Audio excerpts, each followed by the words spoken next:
আসসালামু আলাইকুম ওয়া রাহমাতুল্লাহি ওয়া বারাকাতুহু। নবম দশম শ্রেণীর শিক্ষার্থী বন্ধুরা, তোমরা সবাই কেমন আছো? আশা করি তোমরা সকলেই ভালো আছো। আজকে তোমাদের নবম অধ্যায় ত্রিকোণমিতিক 9.1 এর 9, 10 এবং 11 নম্বর প্রশ্নটি খুব সুন্দরভাবে সমাধান করাবো। 9 নম্বরের মধ্যে বাম পক্ষ সমান sin a plus cos a মানে হতে হবে, সেই জন্য আমরা বাম পক্ষ লিখলাম cos a by 1 minus tan a plus sin a by 1 minus cot a। তো এইটাকে সমাধান করব, আমাদের sin a plus cos a বের হতে হবে। তো একটা জিনিস মজার জিনিস চিন্তা করো যে তোমাদের কিন্তু মিলাতে হবে, অর্থাৎ উপরে sin a আছে, উপরে cos a আর উপরে sin a আছে। একটা জিনিস লক্ষ্য রাখো, তো আমরা যদি tan এর সূত্র পালাই তাহলে কিন্তু আমাদের cos a আসে, তার মানে cos a উপরে নিচে মিলবে। sin a আছে, যদি কোটের সূত্র পালাই তাহলে কিন্তু আমার sin a আসে, তার মানে sin a মিলে যায়। এগুলো ত্রিকোণমিতির অঙ্ক, এগুলি তখনই তোমরা মজা পাবে যখন তোমরা বুঝবে যে মেলানোর নিয়মটা। অর্থাৎ cos a আছে, tan এর সূত্র পড়লে cos a পাওয়া যায়, sin a আছে, কোটের সূত্র পড়লে sin a আসে। তো লক্ষ্য রাখো কীভাবে আমরা তোমাদের একটু ভালোভাবে বুঝাই। উপরে আছে cos a, লিখলাম cos a 1 মাইনাস tan এর সূত্র কি, আমাদের tan এর সূত্র সমান sin a by cos a, sin a by cos a। তো লক্ষ্য রাখো উপরে cos, নিচেও cos চলে আসছে, প্লাস sin এর জায়গায় sin a 1 মাইনাস কোটের সূত্র কি, আমরা জানি কোটের সাথে tan মিল, যেহেতু tan এর সমান sin a by cos a, ওইটাকে উল্টিয়ে দাও তাহলে কিন্তু কোটের সূত্র আসবে, তার মানে cos a by sin a। তারপর লক্ষ্য রাখো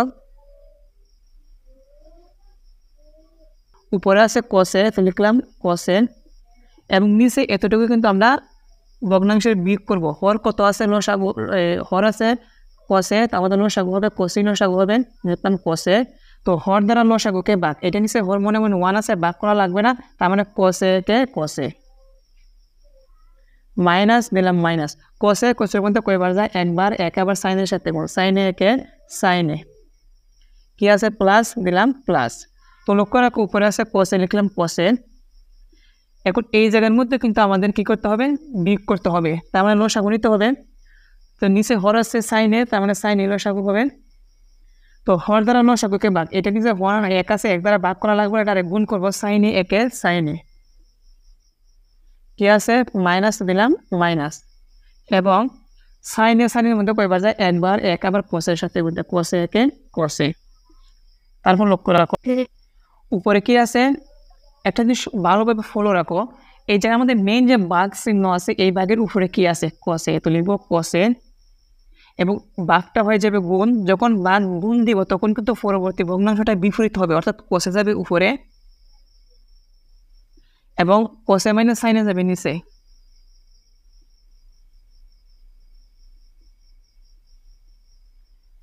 মধ্যখানে কি আছে প্লাস, তো দিব প্লাস। আবার লক্ষ্য রাখো উপরে কি আছে cos a, তো লিখবো cos a, ভাগ হয়ে যাবে গুণ এবং পরবর্তী ভগ্নাংশ বিপরীত, অর্থাৎ sin a যাবে উপরে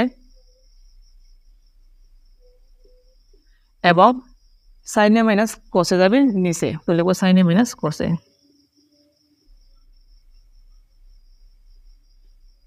তো শিক্ষার্থী বন্ধুরা, আশা করি তোমরা এতটুকু তোমরা বুঝতে পেরেছো। তো এখন লক্ষ্য রাখো, তো cos a গুণ করলে cos স্কোয়ার a, আর নিচে যা আছে তাই লিখে দিব, কি আছে প্লাস, তো লিখবো প্লাস cos। তো লক্ষ্য রাখো এই জায়গার মধ্যে sin a, উপরে sin a ছিল, লিখবো sin a, তাহলে এই জায়গার মধ্যে কি হবে sin a, sin a গুণ করলে কি হবে sin স্কোয়ার a, তো লিখবো sin স্কোয়ার a। আর নিচে আছে দেখো, লক্ষ্য রাখো যেহেতু এই জায়গার মধ্যে cos a minus sin a, তার মানে এই জায়গার মধ্যে আমরা একটা সাজাবো, যেহেতু সামনে cos a আগে আছে সেই জন্য আমরা cos a আগে আনবো, তো আমরা চাইলে কিন্তু আগে আনতে পারবো না, সেই জন্য এই জায়গাতে আমাদের মাইনাস কমন নিতে হবে। তো নিলাম মাইনাস কমন, তো cos a আছে মাইনাস, সেটি হয়ে যাবে প্লাসের, এবং sin a আছে প্লাস, সেটি হয়ে যাবে কি মাইনাসের। কেন, মাইনাস কমন নেওয়ার জন্য। আশা করি বুঝতে পেরেছো। তো লক্ষ্য রাখো উপরে আছে cos স্কোয়ার a আর নিচে আছে cos a minus sin a plus, plus হবে না, এখন লক্ষ্য রাখো প্লাসে মাইনাসে কি হয়ে যাবে মাইনাস, উপরে কি আছে sin স্কোয়ার a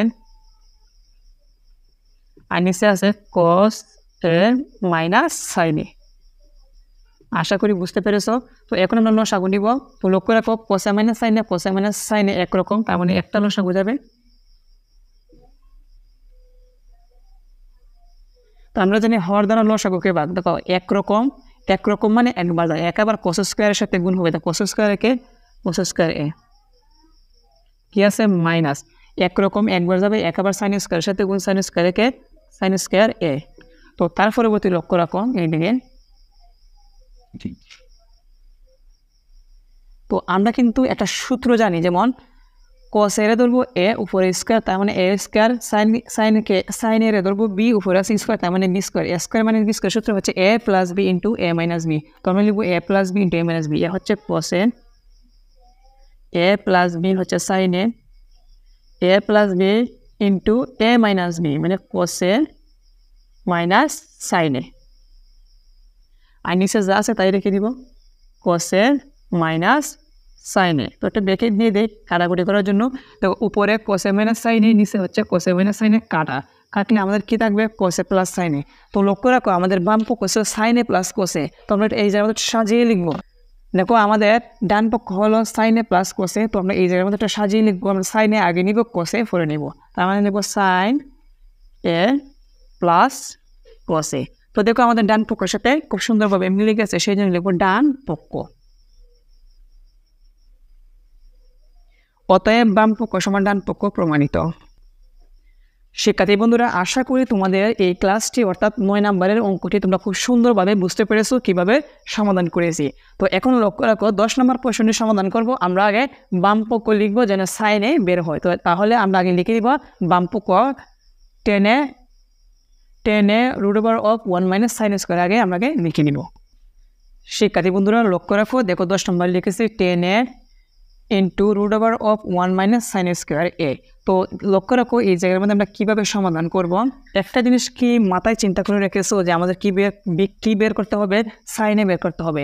তো আমরা জানি এখানে যে টেনে আছে ওই টেনের সূত্র যদি আমরা ফেলি, তো এখানে যে টেনে আছে ওই টেনের সূত্র যদি আমরা ফালাই, তাহলে কিন্তু আমাদের কিন্তু একটা সূত্র আছে যেখানে সাইনে আছে। তো আমরা টেনের সমান কী জানি সাইনে বাই কোসে, তার মানে আমাদের সাইন চলে আসবে। তো লক্ষ্য রাখো আমরা চাইলে এখন সূত্রটা ফেলতে পারবো অথবা পরবর্তী লাইনের সূত্রটা ফেলতে পারবো। তো আমরা পরবর্তী লাইনের সূত্র ফেলবো, তার মানে আমরা টেনে রেখে দেই এবং রুট ওভার একটা সূত্র কি মনে আছে লক্ষ্য রাখো, sine square theta plus cos square theta সমান কত 1। এখন এই জায়গা থেকে আরও দুইটা সূত্র বানানো যায়, যেমন আমি যদি কস স্কোয়ার থিটার সূত্র বানাইতাম তাহলে 1-এর জায়গায় 1 সাইন স্কোয়ার থিটা আছে প্লাস এদিকে আনলে কী হবে মাইনাস। তার মানে এখানে লক্ষ্য রাখো 1 মাইনাস সাইন স্কোয়ার থিটা সমান আমরা কী লিখতে পারি কোস স্কোয়ার থিটা। তার মানে এই জায়গার মধ্যে দেখো 1 মাইনাস সাইন স্কোয়ার এর সমান আমরা কী লিখতে পারি কোস স্কোয়ার এ, লিখবো কোস স্কোয়ার এ। তারপর লক্ষ্য রাখো টেনের সূত্র হচ্ছে আমাদের সাইনে বাই কোসে। তো এদিকে যেহেতু কোসে আছে, আমরা যদি টেনের সূত্র ফলাই তাহলে কিন্তু কোসে মিলে যায়। তো আমরা লিখবো টেনের সূত্র হচ্ছে সাইনে বাই কোসে। তো লিখলাম সাইনে বাই কোসে, যেহেতু ইন্টু আছে দিলাম ইন্টু, এবং রুটের স্কোয়ার কাটলে কী থাকবে কোসে কাটা থাকবে কি সাইনে। আর মানে দেখো আমাদের ডান পক্ষের সাথে সাইনে মিলে গেছে, সেই জন্য লিখবো ডান পক্ষ। শিক্ষার্থী বন্ধুরা লক্ষ্য রাখো বাম পক্ষ সমান ডান পক্ষ প্রমাণিত লিখে দিলাম। তো আশা করি 10 নম্বরের অঙ্কটি তোমরা খুব সুন্দরভাবে বুঝতে পেরেছো। তো এই 10 নম্বর অঙ্কটি তোমাদের কিন্তু বহু নির্বাচনের প্রশ্নের মধ্যে বেশি আসে। তো এখন লক্ষ্য রাখো 11 নম্বর প্রশ্নটি সমাধান করাবো। আমাদের বাম পক্ষ সমান ডান পক্ষ হতে হবে, সেই জন্য আমরা বাম পক্ষ লিখে নিব। শিক্ষার্থী বন্ধুরা লক্ষ্য রাখো 11 নম্বর বাম পক্ষ লিখলাম সেকে প্লাস টেনে বাই কুসেকে প্লাস কোটে। এটাকে এমনভাবে সমাধান করব যেন কুসেক এ মাইনাস কোটে বাই সেকে মাইনাস টেনে হয়। তো একটা জিনিস চিন্তা করে লক্ষ্য রাখো এই জায়গার মধ্যে যেহেতু এখানে কুসেকে মাইনাস কোটে বাই সেকে মাইনাস টেনে হতে হবে, সেই জন্য আমরা একটা কাজ করব। দেখো সেকে মাইনাস টেনে আর উপরে আছে সেকে প্লাস টেনে, মানে মাইনাস আর প্লাসের ব্যবধান, তার মানে উপরেরটা নিচে চলে এসেছে, এবং কুসেকে প্লাস কোটে কুসেকে মাইনাস কোটে অর্থাৎ প্লাস মাইনাসের সমস্যা। তার মানে যেহেতু এইটার দ্বারা এটার বিপরীত বোঝায় অর্থাৎ প্লাসের জায়গায় মাইনাস, তার মানে আমাদের এখানে এই রাশির দ্বারা বিপরীত রাশি দ্বারা কী করতে হবে, উভয় পক্ষকে গুণ করতে হবে। তো লক্ষ্য রাখো সর্বপ্রথম আমরা যা আছে তাই রেখে দিব। তো এখন আমরা এটার বিপরীত রাশি লিখব, যেমন লক্ষ্য রাখো উপরে আছে সেকে প্লাস টেনে, আমরা লিখব সেকে মাইনাস টেনে। কী লিখব সেকে মাইনাস টেনে। এবং নিচে আছে কোসেকে প্লাস কোটে, আমরা লিখব কোসেকে মাইনাস কোটে। কী লিখব? কোসেকে মাইনাস কোটে লিখব। তো আমি যে এই এক্সট্রা অংশটি লিখলাম, আমাদের কিন্তু আরেকটা এইদিকে এরকম আরেকটি বিপরীত অংশ লিখতে হবে, যেন কাটাকুটিগুলো ঘুরে ঘুরে আগেরটার সমানই হয়। সেই জন্য আমরা আরেকটি অংশ এখানে লিখতে হবে, অর্থাৎ নিচেরটা উপরেরটা নিব নিচে আর নিচেরটা নিব উপরে। তো লিখব কোসেকে মাইনাস কোটে এবং নিচে লিখব সেক এ মাইনাস টেনে। তো এখন লক্ষ্য রাখো, যেহেতু ইন্টু হিসাবে আছে সেকে মাইনাস টেনে কাটা, কোসেকে মাইনাস কোটে কাটা থাকলে আমাদের এখানে কিছুই থাকবে না, আগেরটাই থাকবে। সেই জন্য আমাদের এভাবে লিখেছি। তো এখন যে কাজটি করবো সেটি হচ্ছে লক্ষ্য রাখো এই জায়গার মধ্যে আমরা একটা কাজ করতে পারি। সেকের যদি এ ধরি, টেনের যদি বি ধরি, তার মানে A plus B into A minus B, মানে এ স্কোয়ার মাইনাস বি স্কোয়ারের সূত্র পড়ে A square minus B square সূত্র হয়। তো আমি লিখব A square minus B square, অর্থাৎ sec square minus tan square A. আর নিচে লক্ষ্য রাখো এই জায়গার মধ্যে এটাকে যদি আমরা এ ধরি, এটাকে যদি বি ধরি, এ plus B into A minus B, মানে A square minus B square লিখতে পারি। তো লিখব A square minus B square, অর্থাৎ কোস স্কোয়ার এ মাইনাস কোট স্কোয়ার এ।